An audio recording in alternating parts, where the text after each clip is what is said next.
एक जंगल में भुट्टा नाम का आलसी कौआ रहता था।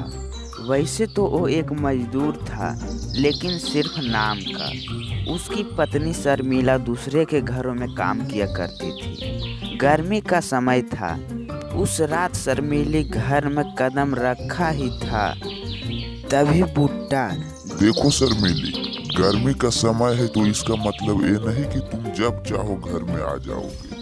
भुट्टा का बात सुनकर शर्मिली का गुस्सा सातवें आसमान को छू गया और कहा, एक तो गर्मी के मारे हमारा बुरा हाल है और तुम काम धंधा कुछ करते नहीं हो, और पत्नी काम कर रही है तो उल्टा रोब झाड़ रहे हो।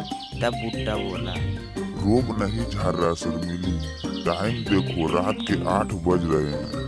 ये कोई वक्त है घर आने का? तब शर्मिली बोली, पड़ोस के निर्मला दाई के घर पे थी, वहाँ कूलर का हवा ले रही थी, इसलिए आने में देर हो गया। तब भुट्टा बोला, तो घर फिर क्यों आई? कंबल ओढ़कर निर्मला दाई के घर पर ही सो जाती। तब शर्मिली बोली, देखो जी, मेरा दिमाग मत खराब करो। तब बूढ़ा बोला, तो इसमें दिमाग खराब करने की क्या बात है? आजकल का माहौल देखा है कितना खराब है। निर्मला दाई के पति पूरे गांव में छिछोरेपन के लिए मशहूर है। तुम्हारी चिंता होती है मुझे। यह कहा तब शर्मिली, ओह, हमारी चिंता में भारी चिंता करने वाले हो। इतना ही चिंता है तो कोई काम क्यों नहीं करते? खाली पत्नी के कमाई पर ऐश मौज करते हो, शर्म नहीं लगता? तब भुट्टा बोला, हर बात का उल्टा जवाब मत दो। तुम अच्छी तरह से जानते हो कि गर्मी में हमसे काम नहीं किया जाता, क्योंकि बहुत गर्मी लगता है। तब शर्मिली बोली, आप तो अपनी बात मत ही करो जी। आपको तो सर्दी में सर्दी लगती है और गर्मियों में बहुत ज़्यादा गर्मी लगती है। बरसात में तो ज़्यादातर काम बंद ही रहते हैं। बस आपको पूरे साल निठल्ले बनकर घूमना है और पत्नी पर हुक्म चलाना है। यह बात सुनकर भुट्टा बोला, तुम्हें पता है मैं 3 घंटे से तुम्हारा इंतजार कर रहा हूँ।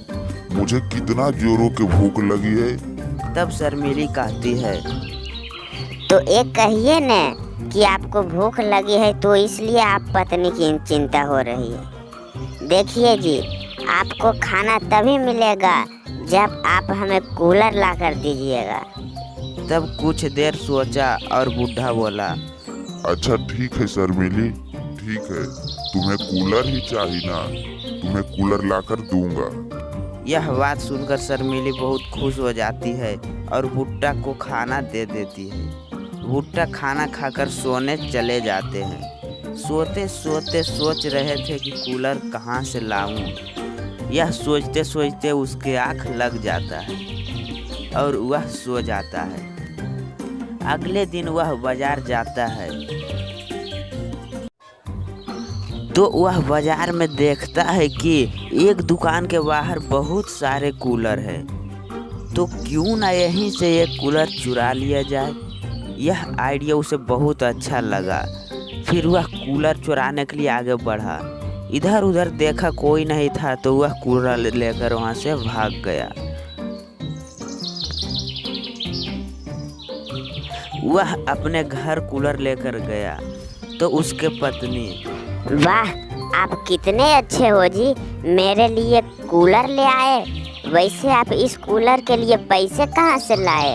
तब बूढ़ा थोड़ा ढिसमिसा कर बोला, अरे छोड़ो, तुम्हें कूलर की जरूरत थी, कूलर लाया, तो तुम कूलर के हवा खाओ, फालतू बात करते नहीं रहो। शर्मिली बोली, नहीं जी, जब तक आप नहीं बताओगे हम कूलर को हाथ भी नहीं लगाएंगे।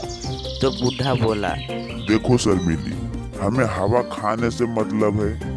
आज सुबह बाजार जा रहे थे तो वहीं बाजार से चुरा लाए। ऐसे भी हमारे पास इतना पैसा नहीं है कि कूलर खरीद सके। यह बात सुनकर शर्मिली आग बबूला हो गई और बोली, जब तुम्हारे पास पैसे नहीं थे तो कूलर क्यों लाए?